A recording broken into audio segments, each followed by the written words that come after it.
Mr. Magnotta. I can't name him because of the publication ban, but the father of the accused, now the convicted. This father would like to say to another father, he doesn't blame you for his family's misery. He does not think you are responsible for his son's tragedy. He understands why you came. He respects your integrity. He knows it was pressing and a burden on you to come that far, given your health, but he wants to reassure you he respected your decision to come and tell your truth, and he holds no ill will towards the father. Mettez-vous comme un parent. Vous avez pas de... Ça remplace pas votre fils. Quand quelqu'un dit oui, il est coupable, la plupart des parents, sinon la totalité, dans mon opinion, ne préfèrent pas la punition. Ils prendraient leur fils, leur fille de retour. Ils voulaient retourner pour avoir leur fils vivant. The jury is charged with deciding whether to judge you both by your actions and your intentions. So it's the actus reus and the mens rea. And the first day of the trial, there were some very interesting admissions by the defense that it would not be about the actus reus, it would all be about the intentions. We had to become like fish describing what it feels like to be in water to him. We said that this is what we understand our judicial system to be. This is how it's going to operate. We explained the roles of the court, the judge, the prosecution, the defense, again, the jury's utmost importance.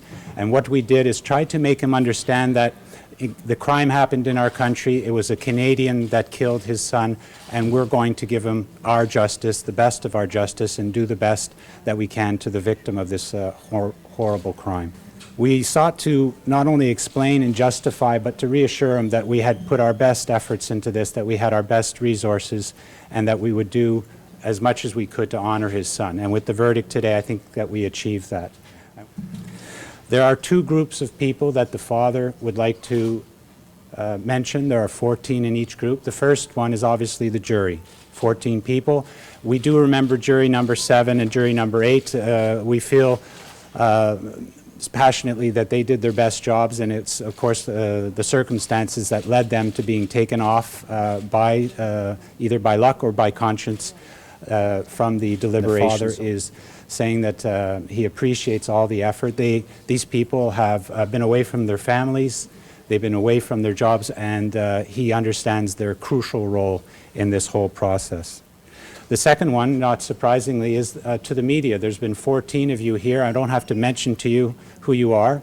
I had a list. If someone wanted to hear their name, you shout it out. But there are 14 of you that have been here every day, and the father actually knows you by name and the way you cover. We have Mr. Good Humor. We've actually, we've had to explain to Mr. Lin some of the names we use in North America. Mr. Belle Humeur is Mr. Good Humor.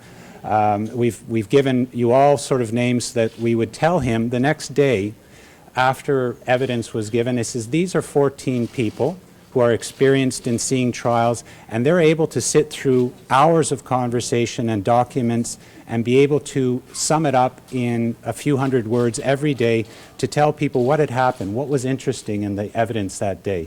And we challenged our perception of the evidence with what the media was given. There was 14 different voices, and it was all very important for the father to be able to compare his appreciation with what happened with what they did. And I can tell the people, the listeners and readers, those who were not here, the 14 people went through some very long hours. This is not a glamorous job. If anyone has been to the overflow room, the overflow does not mean fresh air or comfort, I can tell you.